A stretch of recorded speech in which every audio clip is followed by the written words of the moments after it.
Direct Connection is made by MPT to serve all of our diverse communities and is made possible by the generous support of our members. Thank you.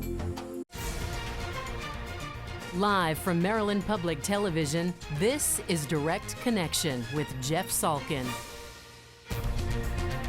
Hi, everybody, and thanks for tuning in for Direct Connection. With the dog days of summer on the horizon, we are focusing tonight on keeping all of our dogs and other furry friends happy and healthy throughout the summer and beyond. Joining us tonight, Dr. Jonathan Kaufman of Eastern Animal Hospital. Doctor, great to see you again. You too. It's been a nice year. It's been about a year, Yeah. and a year ago at this time, I think we were talking about fireworks and driving the pets crazy. But I wanted to start with something that was in the news, a canine flu. It's not the flu season for people, but apparently there's something going around with dogs. Yeah, canine influenza is a respiratory disease that causes really severe pneumonia in dogs.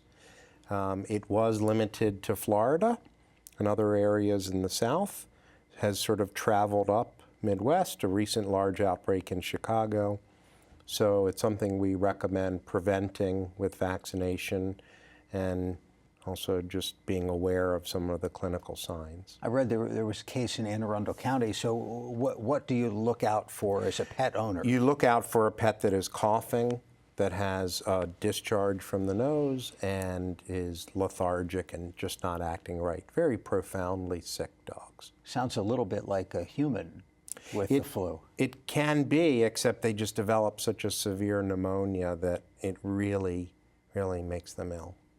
Do most people, is that a vaccine that most people do get for their I think pets? it's a vaccine that we have made veterinarians in the area, people more aware of, and as it has spread, it's more of something we recommend as a core rather than an optional vaccine. Now, the dog that is never in contact with other dogs, can that dog get it? Yes, and I think there's really a myth that a dog lives in such isolation because we are a vector. We carry things from other pets to our pets indoors. So I think the idea of preventing disease in real ways, meaningful ways, vaccinations are one of the best ways to do it. I was thinking about it from the standpoint of the dog parks that you see crowded this time, which is a great thing. But does that pass along? It enhances. It certainly allows contact for dogs with diseases. And for us, a big concern is boarding kennels. In addition, now with a lot of rescue organizations, we're bringing dogs from really other areas in the country to our locale. So it's difficult to isolate them from it.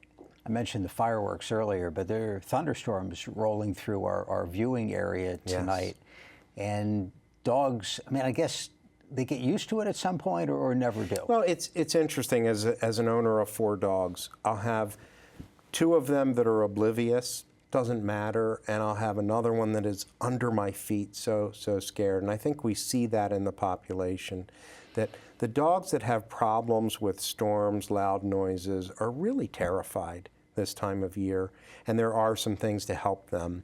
There certainly, there's a product called a Thunder Shirt, which can help. There are medications your veterinarian can prescribe, which are to help counteract phobias, and a lot of behavioral stuff in between. But it should be paid attention to. Let me remind our viewers that veterinary issues, dogs, cats, anything else you've got, that's all on the agenda tonight. Give us a call with your questions. We'll have the number on the screen. You can also tweet a question. The Twitter address is @MPT News. So far I've been talking about dogs here with the flu and thunderstorms. The cats get any of this? Cats don't seem to have a lot of those behavioral issues. So if you have a cat that's bothered by the fireworks or the thunderstorm, that's unusual. That's the one I want to hear about. That would be the scaredy cat, right? That would be the scaredy cat. Oh, that was a cheap shot. Let's grab a phone call here. Anne Arundel County, this is John. John, thanks for the call. Go ahead. Yeah, I just had a question about tick-borne diseases. If you're seeing more tick-borne diseases with dogs other than Lyme disease. Very good. Thank you. It's a great question, and yes, we are. We test routinely in our annual exam for 4 different tick-borne diseases in addition to Lyme disease.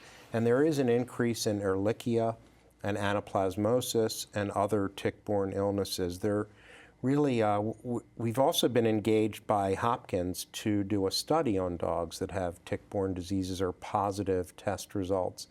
And they're looking at novel ways to detect it and interesting ways in how to treat it. So it's a big problem. Lyme disease, pretty tricky in people, same in pets?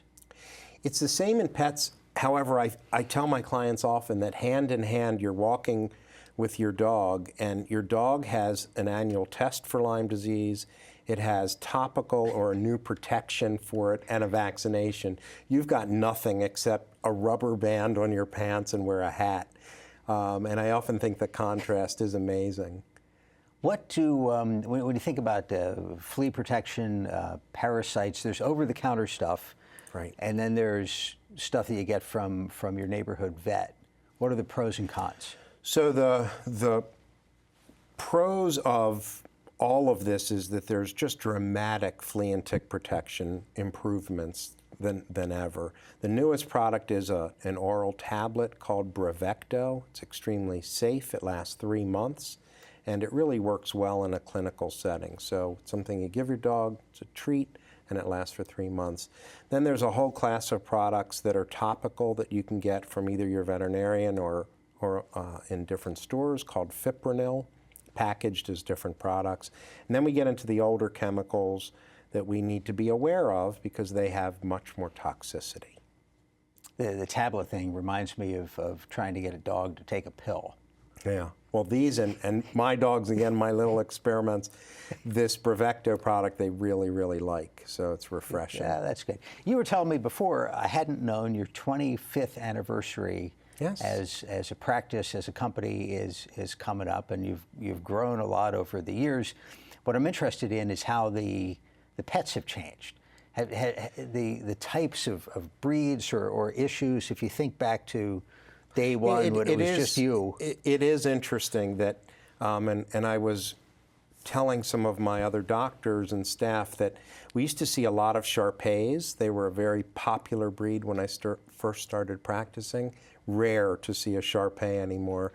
Rottweilers were much more popular. Now it's shifted into other Bull Terriers and Great Danes are really, and the latest, which is French Bulldogs. You told me you were in New York and they were all over the place. Just French Bulldogs everywhere, and they really are adorable.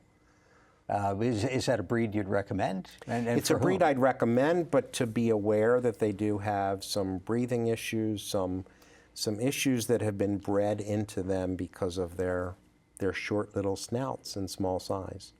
We need to take some calls, but we'll come back to the breeds and your recommendations. Howard County, this is Chuck. Chuck, thank you for calling. Go ahead. Doctor, we have a 19-year-old cat, and he has, within the last couple of, well, maybe 5 or 6 weeks, begin to lose his instinctive homing on his litter pan, and we're just wondering what kind of explanation there is for that and what kind of suggestions you have to try to remedy. Okay. Chuck, thank you very much.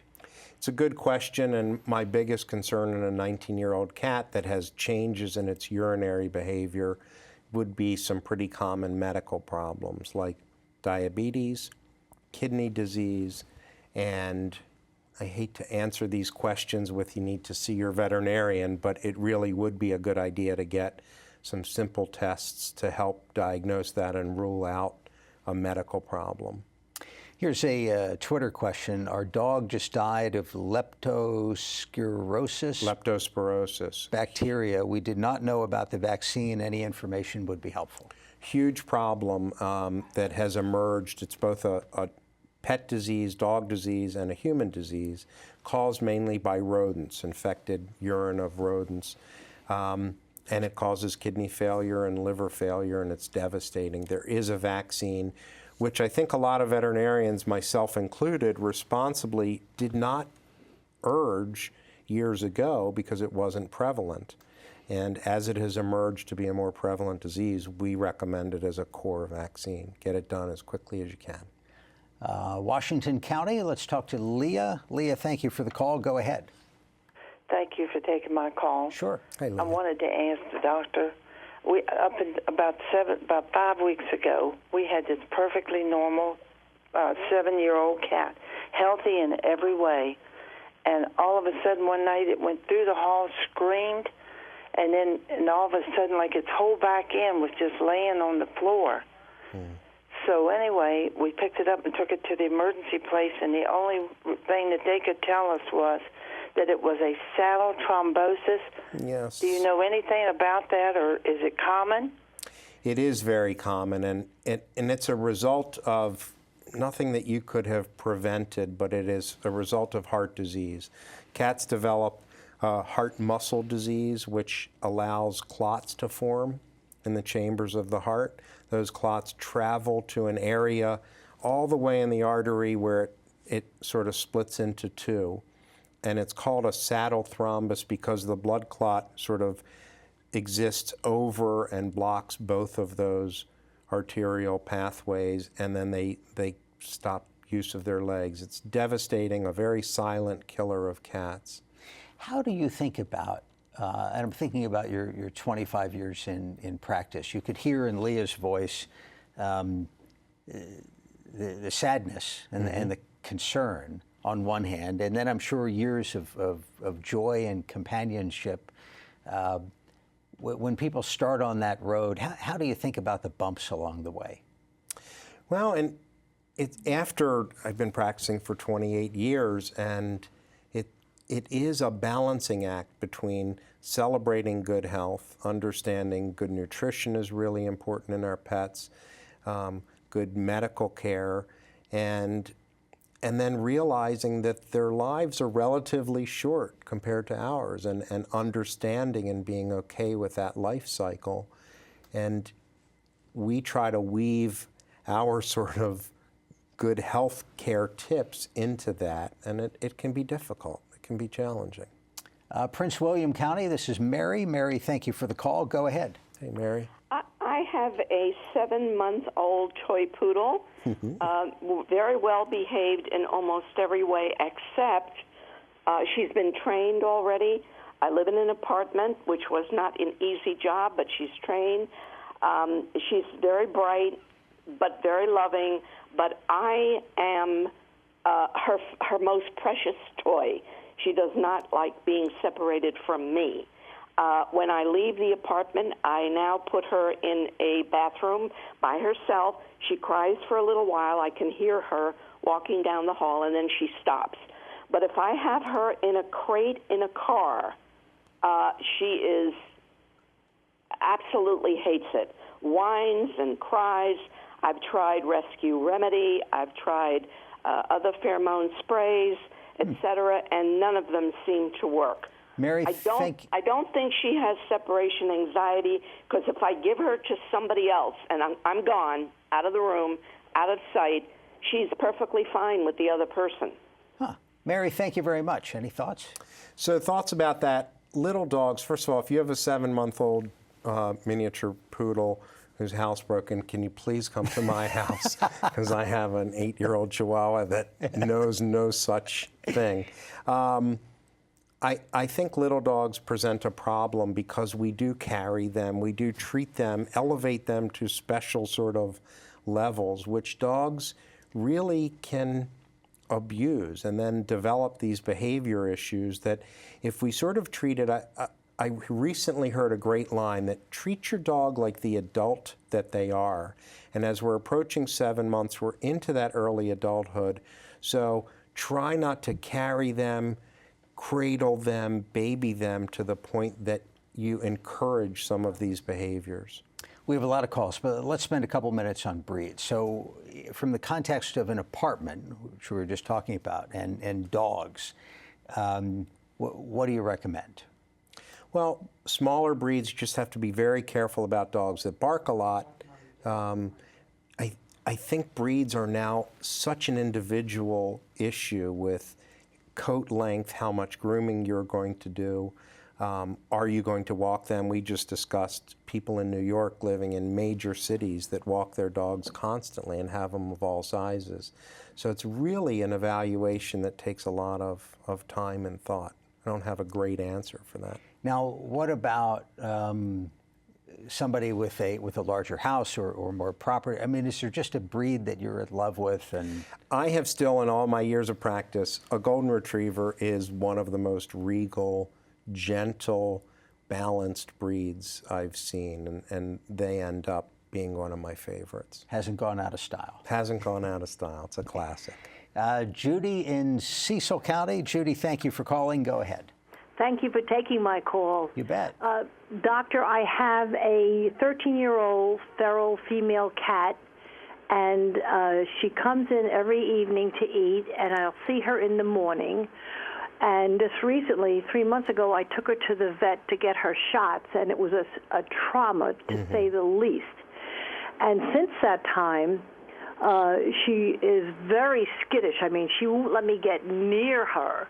And I was hoping there is some kind of sedative that works very, very quickly so that I can be feeding her and have her nibble on this food and knock her out so I can put her in the crate without hurting her. She has a hurt paw, and I don't want her to be, trying to scratch out of a box or anything like that and then hurt it further.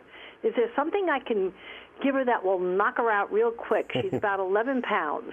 Interesting question. Judy, thanks. We'll get you the answer on the air. It's a good question, and I want to start off the answer by saying the answer to the question is no. There's not an instant thing you can give, especially a cat, that will knock them out effectively. I think that the thing to do is to get them in a carrier and ask your veterinarian to very quickly do a form of chemical restraint, which would be an injection that would safely be done in order to calm things down, and it works. We just had a patient over the weekend in the hospital that the people gave a tranquilizer to their dog, had a dramatic reaction, major problems, and I do ask people to be very, very careful about over-sedating their pets.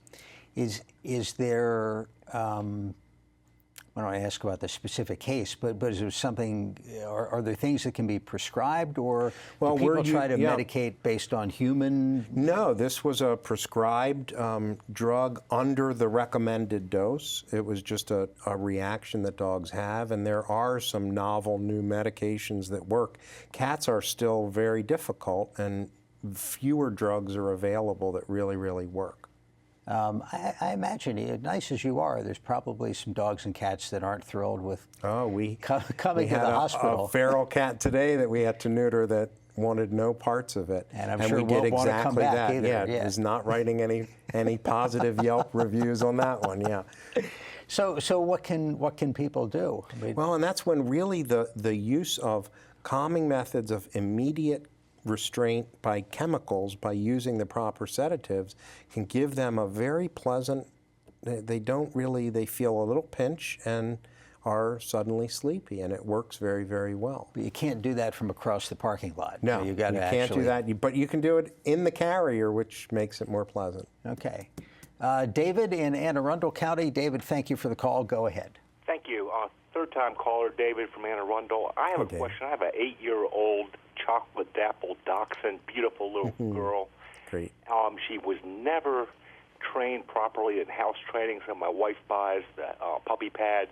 Right. Got a 14-year-old black and tan at home, has no problem, doesn't go in the house.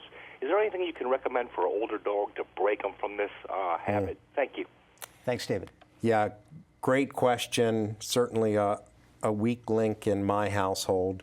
The answer is always us, that when we don't walk our dogs enough and then we give them free access to inside, which usually our smaller dogs will get, they venture off and go to the bathroom because they create a soiling area that makes sense for them in our house and a non-soiling area. And it really means containing them in a smaller space and then taking them out frequently to go to the bathroom, rewarding that behavior outside, and then bringing them back to a smaller space. It does take away from some of the cuddle time, and that's the hard part. Let's talk about travel a little bit. A lot of people have family vacations coming up and either want to take the pet or put the pet someplace. So from either side, if you're going to board the pet for a week or if you're going on the long drive to grandma's house, give me some advice.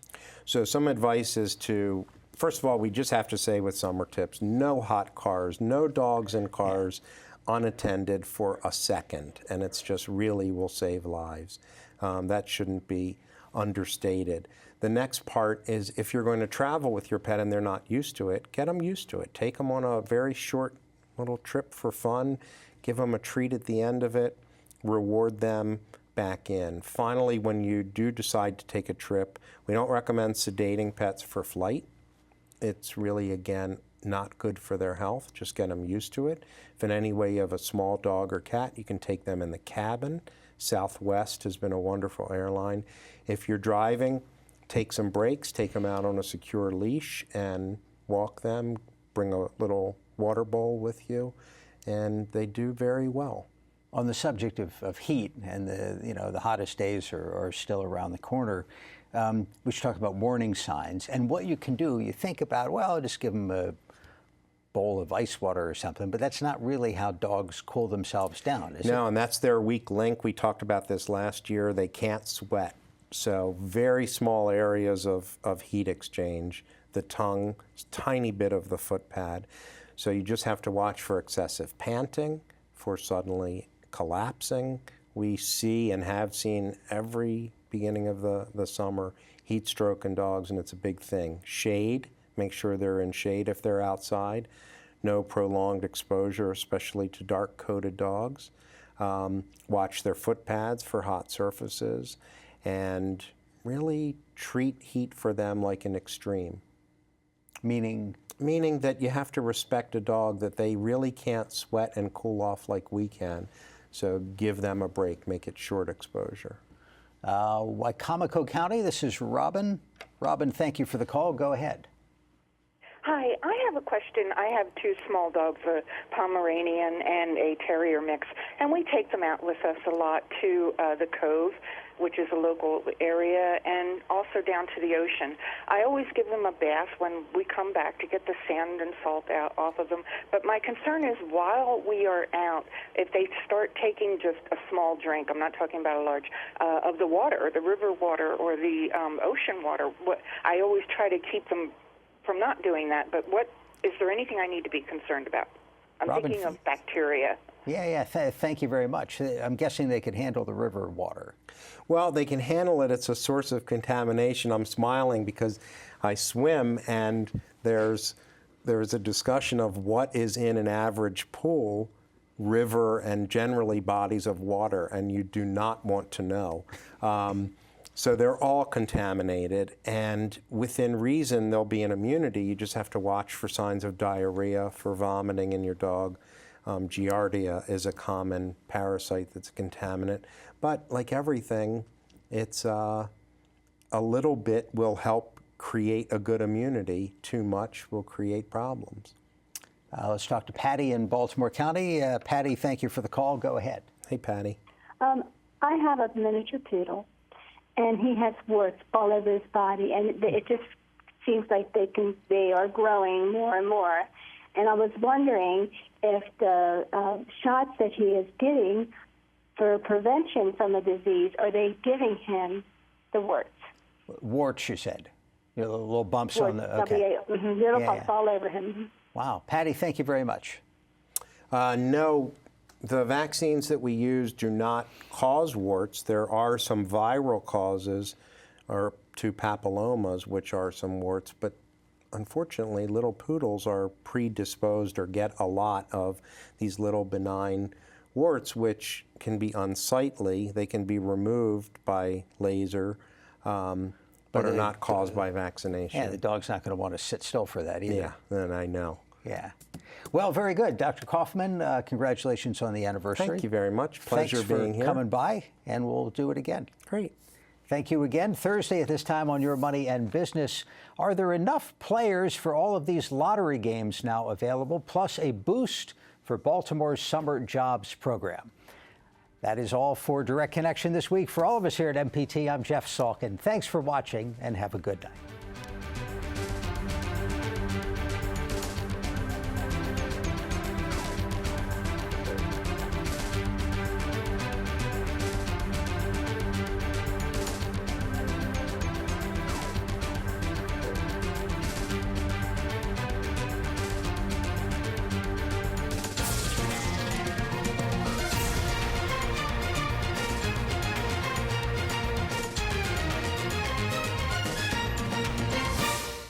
This program was made by MPT to serve all of our diverse communities.